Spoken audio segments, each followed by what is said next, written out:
afternoon. Welcome to Technic TV. I'm Ross Moyo, and I'm joined by Zimbabwe's top-notch, award-winning, multi-talented artist. Not only is she amazing on the voice, but she's also amazing on the instrumentation as well. Her name is Gemma Griffiths. She's going to be telling us that she is a girl from Harare, talking to us about the tour that she has planned. Let's welcome her, Gemma. Hey Russ, how's it going? I'm good. Everyone wants to know who Gemma really is. Yes, a lot has been said you were born in Cape Town, but you were raised in Zimbabwe. Yes, I was. Tell us about your upbringing. Yeah, so my parents were living in Zimbabwe at the time. Both my folks grew up in Zim. But they happened to be in South Africa at the time my mum gave birth, and so I happened to be born there, but 6 days old I was back home, and I grew up in Harare. Hence the name of my album, A Girl from Harare. Tell us about your schooling. Were you homeschooled, primary school, secondary, high school, and all that kind of stuff? So I went to a couple of schools. I went to Heritage, Bishopsley and Chisipiti, and I started playing the piano when I was about 6 years old at school, and started singing as well in school. So schooling for me was really important for the music side of things. I was in all the orchestras and choirs and things like that, and it really just helped my love of music. So I was very, very lucky that I could play music at school. Wow, that's amazing. You're saying that you discovered music when you were 6 years old? Yes. My goodness. Yeah. So, did you also play in the choir? Because we have realized that there is also a gospel feel to your music. Yes, yeah. So I started singing in choirs in junior school as well. And right through the university I was singing in choirs as well. And then in church as well. Yeah, I sing. Perhaps you may want our viewers to know what has inspired you to do music, to really discover this magical voice that you have. What is it that has been the pushing factor?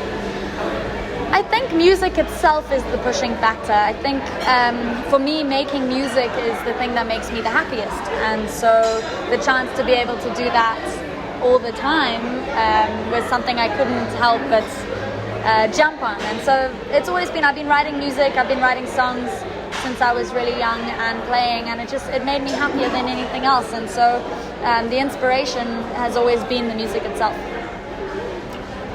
Many viewers know about your collaboration with Zimbabwe's King of Zim Dancehall, Winky D, the song Mugadin.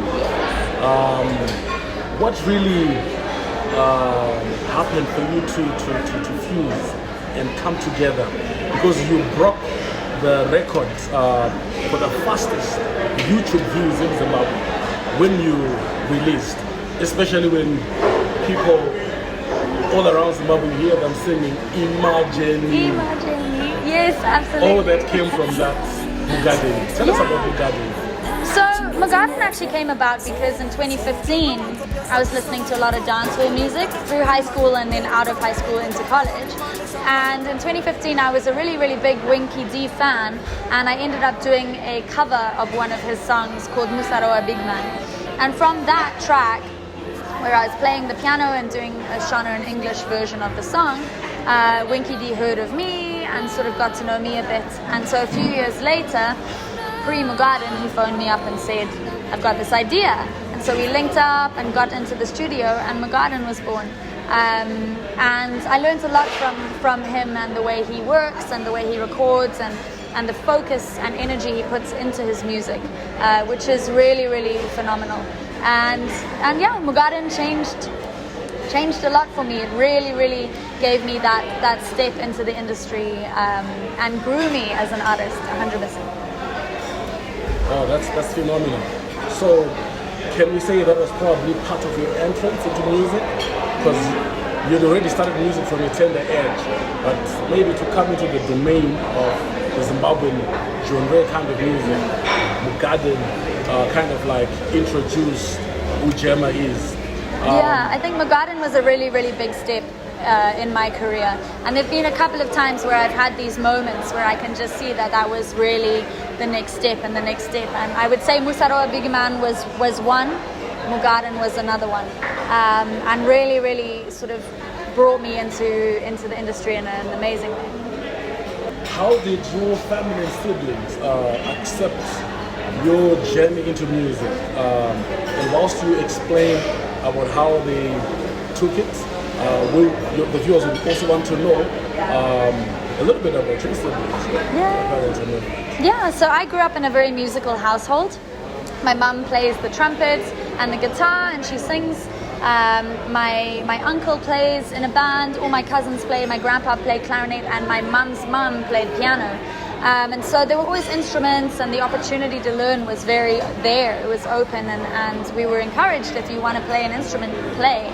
And so it was always something that was very loved and accepted in my family, which I'm so lucky about. I know that's not always the case, but with my family, with my parents, they were very supportive. And I have a younger brother. He also plays instruments, and he played during school as well. So music was always a big part of our lives, and so it never was a surprise when I said, I want to go into music full time. So, in other words, you are the eldest in the family? Yes. So, it would be the right thing to say that you are the deputy parent? I don't know if my brother would like that, but yeah. I wonder, but that's quite amazing.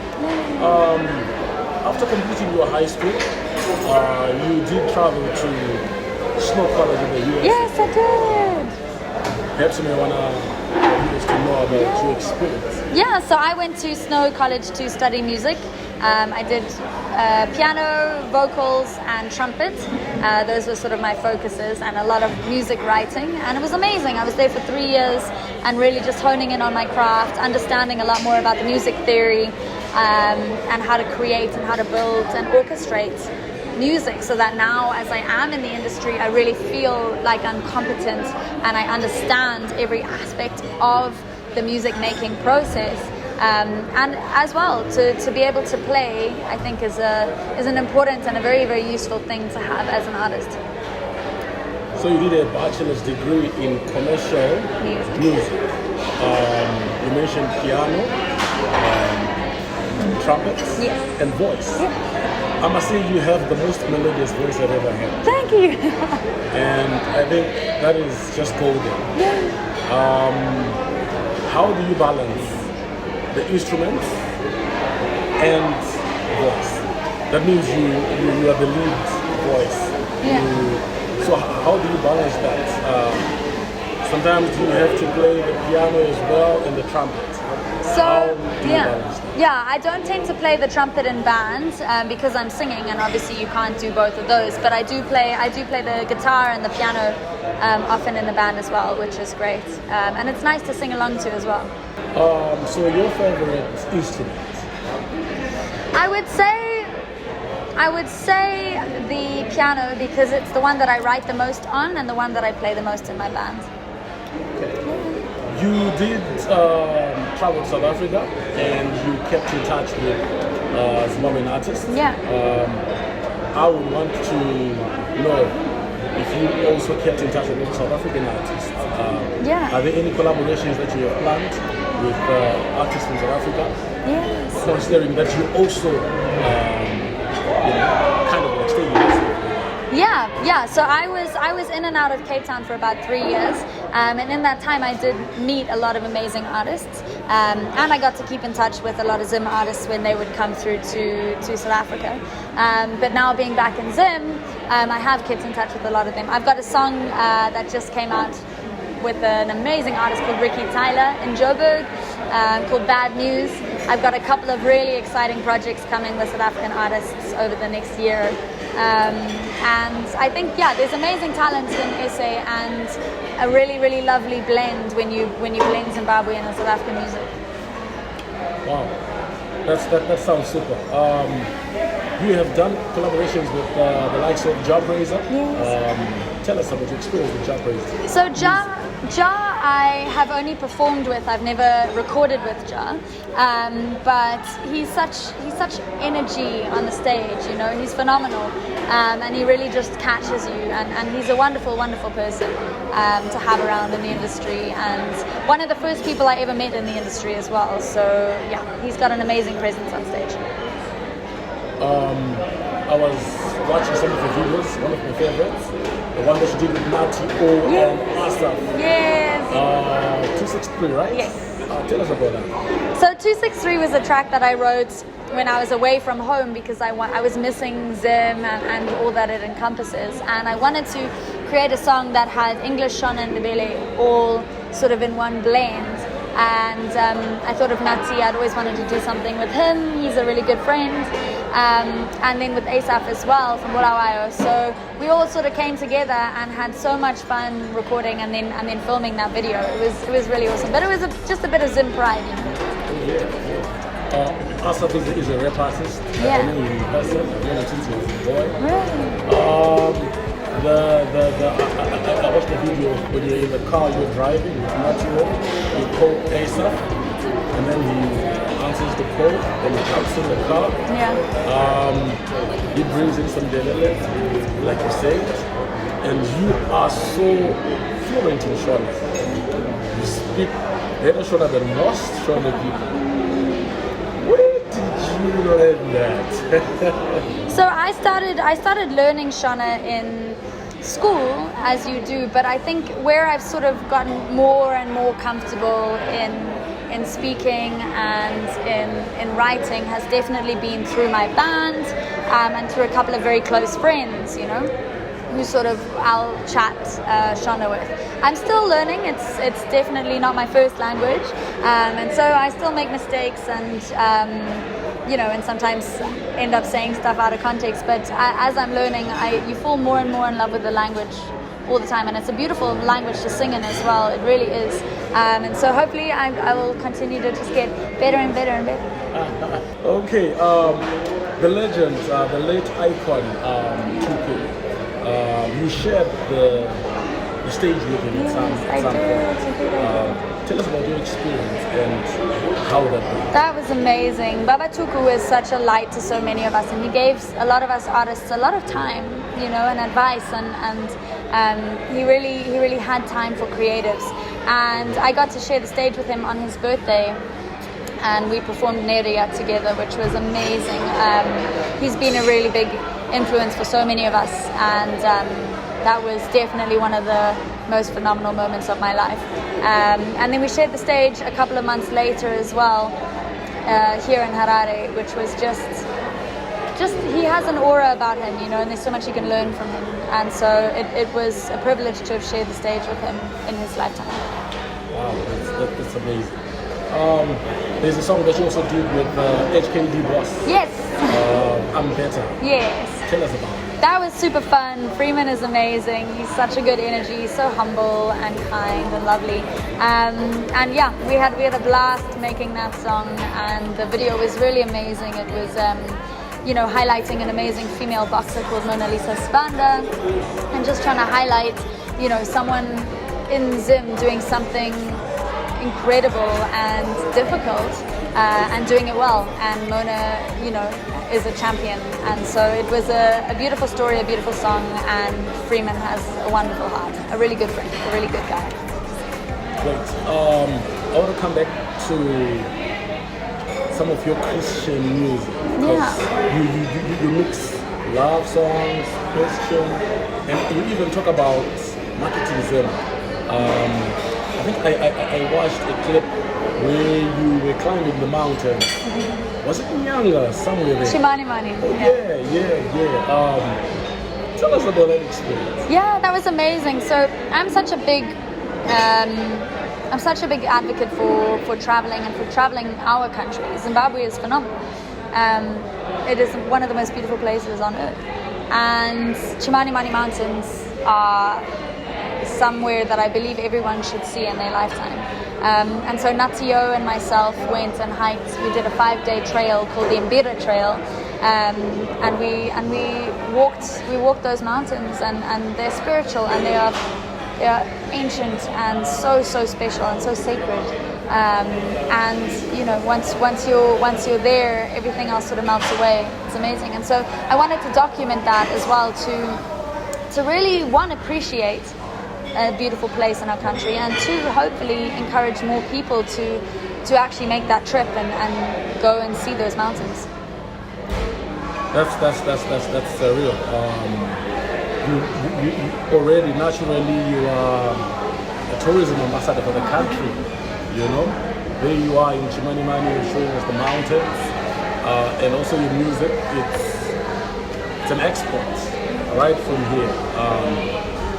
But I want to know about your faith, because when I listen to some of your music, when you are singing,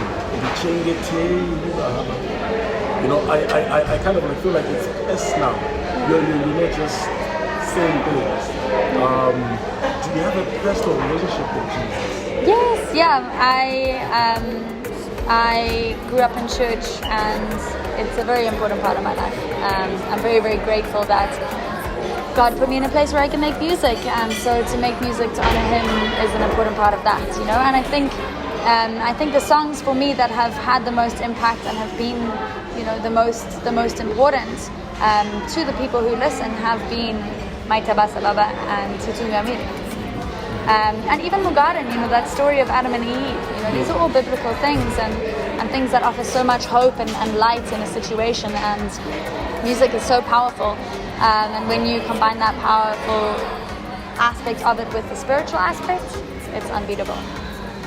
So it is a personal relationship that you have with Christ, with God.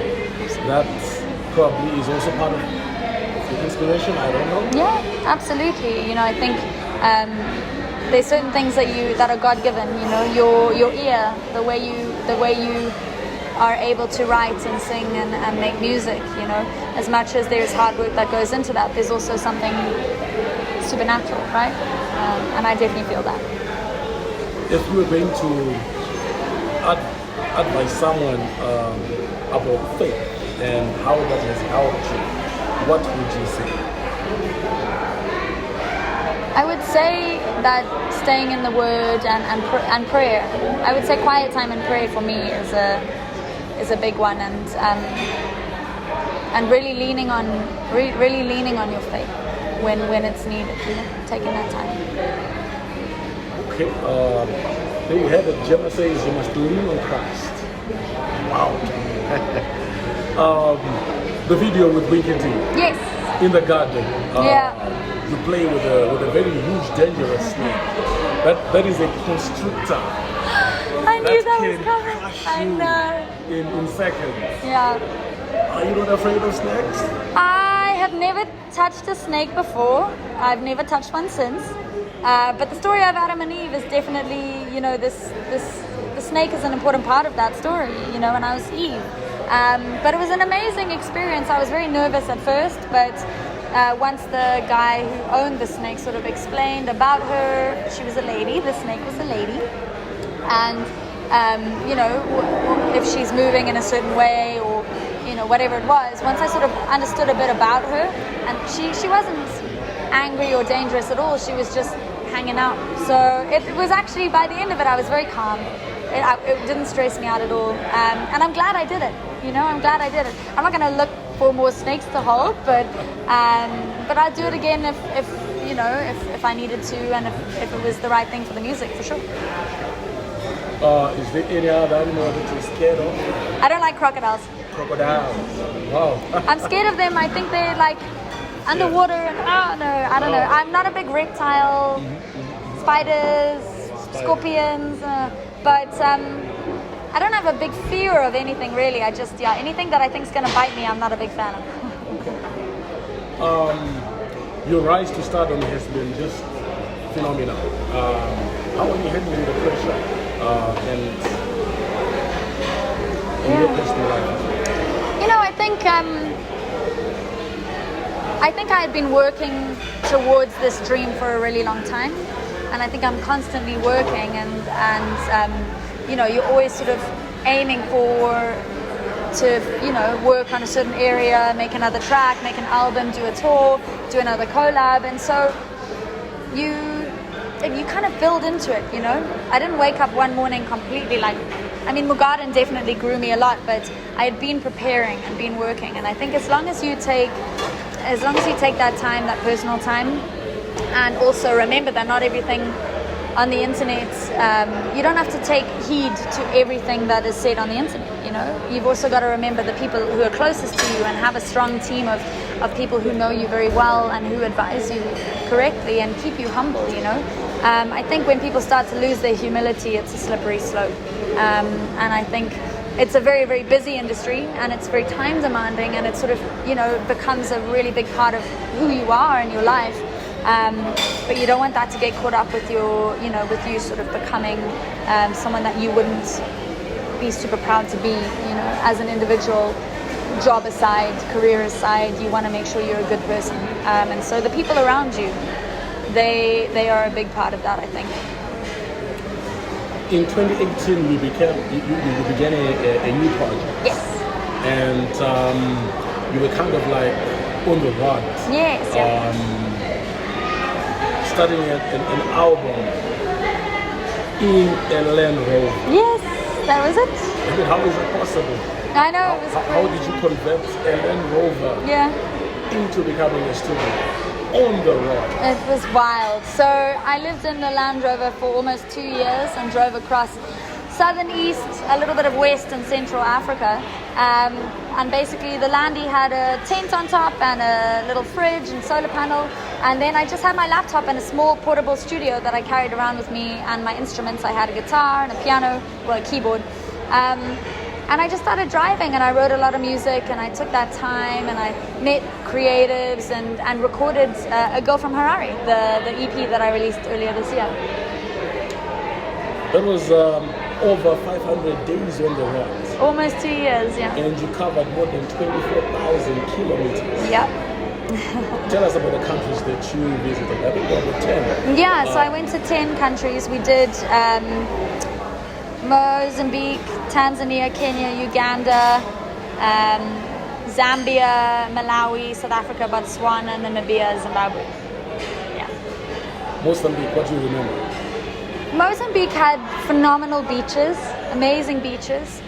So did Tanzania. Mozambique had the Karimba Islands, archipelago. Tanzania had beautiful jungle, as did Uganda. Kenya had these beautiful little towns on the coastline, and the sort of vast open spaces. Namibia had the desert, Malawi had the lake.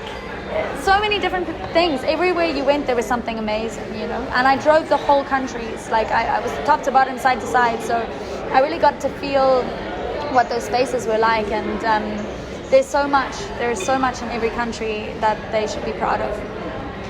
So you were traveling on the road? Yes. Across all these Southern African countries? Yeah. My goodness, from border to border. Border to border, top to bottom, left to right. That's just dynamic. I'm just trying to imagine when you're in Namibia, the Namibian desert can be dangerous. Yeah. It's got some of these animals that are unheard of, including snakes that are underneath the soil. Yeah.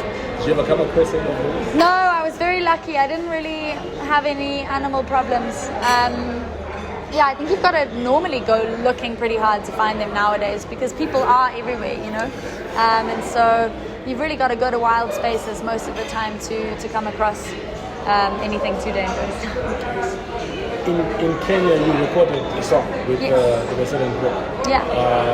I'm told, if I'm not mistaken, you actually lived with them for a while. Was it 5 days or what? So I stayed with, I met up with Sauti Soul, who are an amazing Kenyan band, and I ended up staying with a couple of them for almost a month. I was there in Kenya with the guys, and I ended up recording a remix of one of my tracks called Easy with Chimano from Sauti Soul.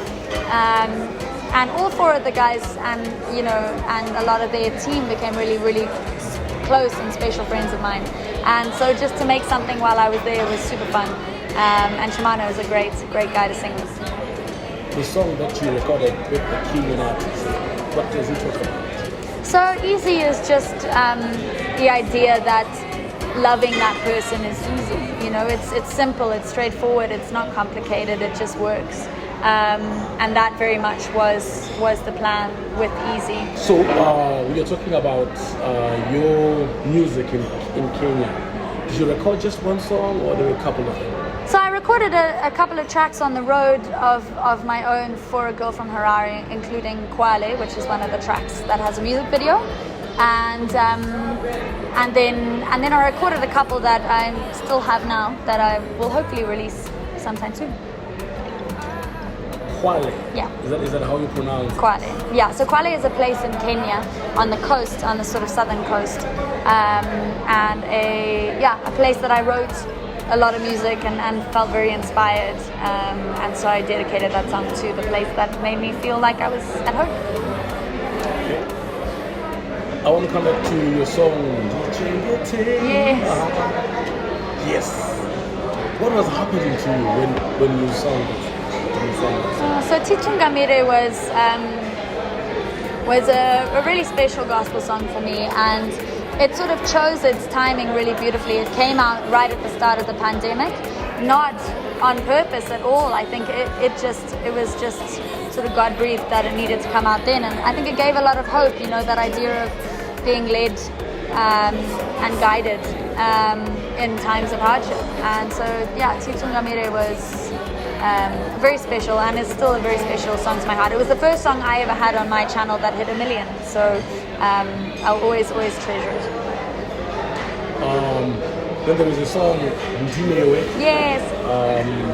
What are you talking about? So Ndinewe is like, it sounds a bit like a love song for sure, you know, that like I am with you, that idea of like today I'm with you, tomorrow I'm with you, I'll always be with you.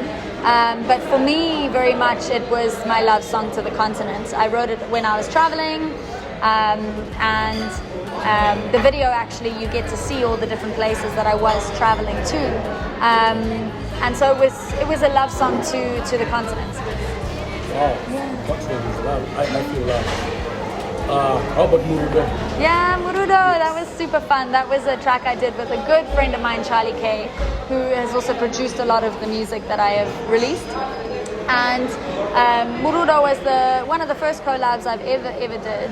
And yeah, that was Charlie. He brought the idea around. He's an amazing producer, an amazing songwriter, and it was just a celebration of love, I guess. Okay. Where do you see yourself 5 years from now? Hopefully making more and more music. I think just expanding on where I'm at right now, and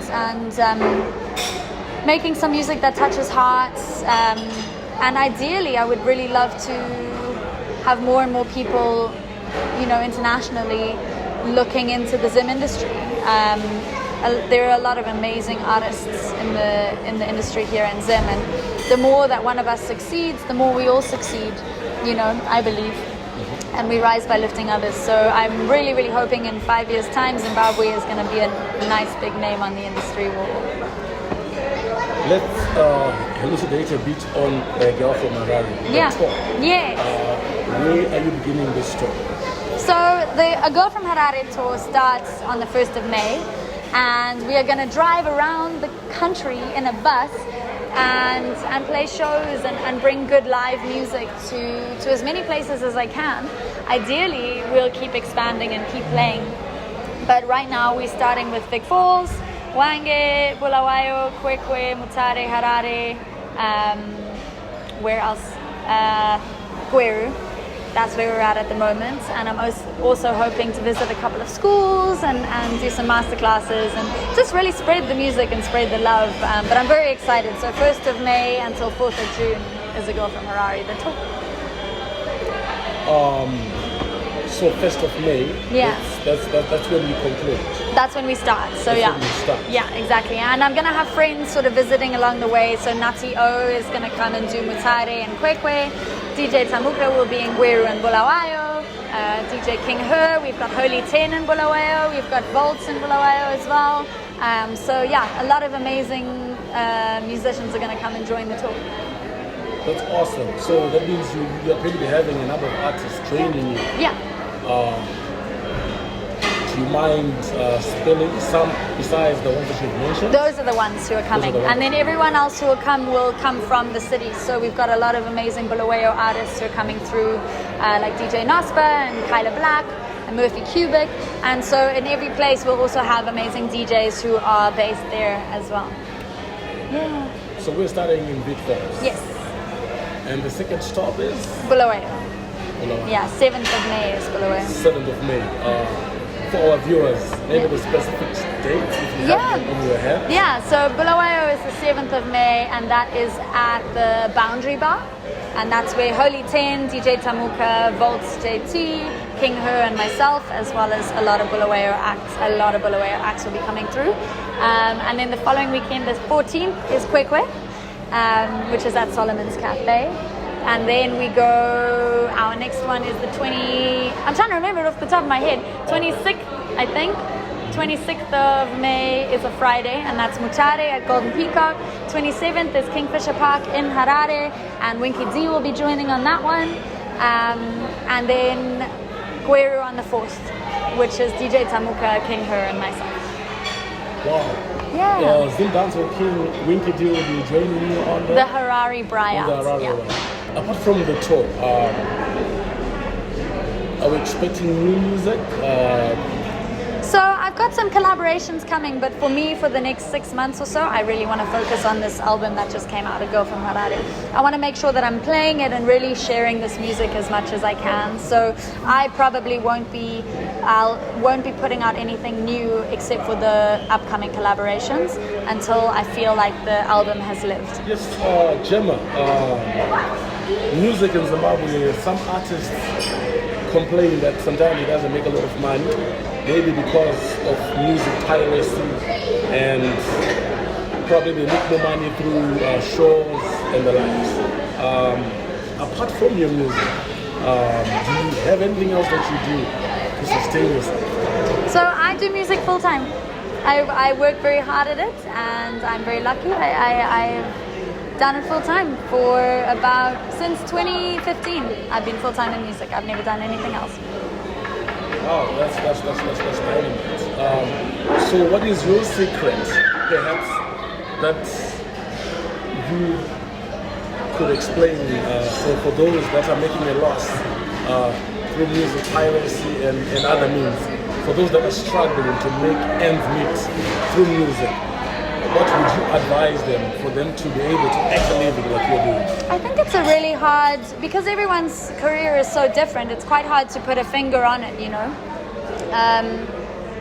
And there are a lot of musicians who are full-time in music and who are doing very well, but everyone's story is so different. So it's hard to say if you do ABC, you're going to be all right, but if you don't, you won't. You know what I mean? Because everyone runs their business differently and their sort of creative space differently, and a lot of people are succeeding. And so I would just say, as long as you know, I think the way that is a guaranteed struggle or a guaranteed fail is if you aren't focused. But that's also not, it doesn't mean that if you focus you're going to have a guaranteed success. So it really is, there isn't something specific, but I work very hard, I focus hard, and I know a lot of musicians who do as well, and a lot of amazing successful musicians who have had such different stories to me. So I don't even know if that's something that I'd be able to accurately give advice on. Okay. Well, other than that, I'm sure our viewers want to hear something soulful from you.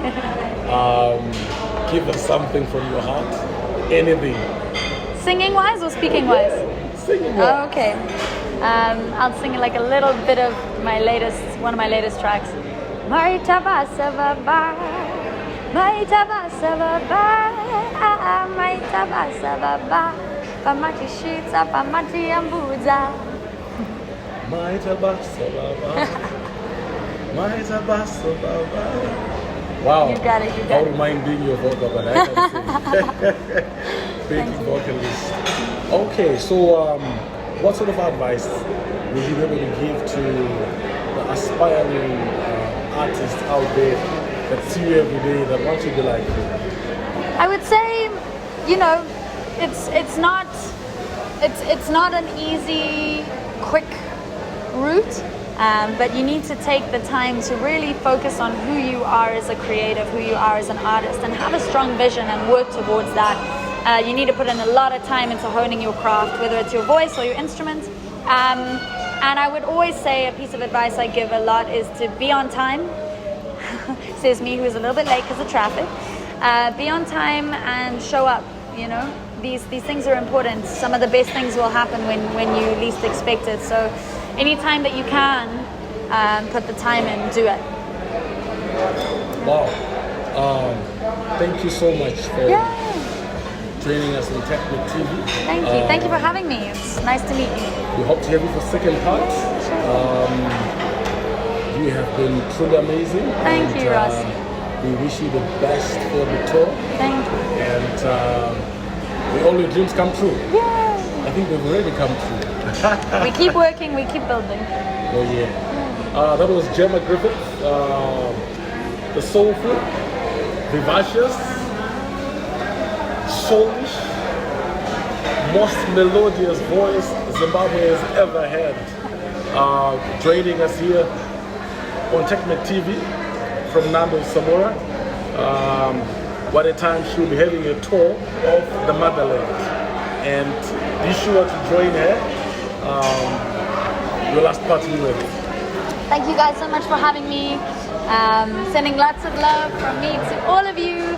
Keep the dream alive and make sure you catch the A Girl from Harare Tour coming to you in May.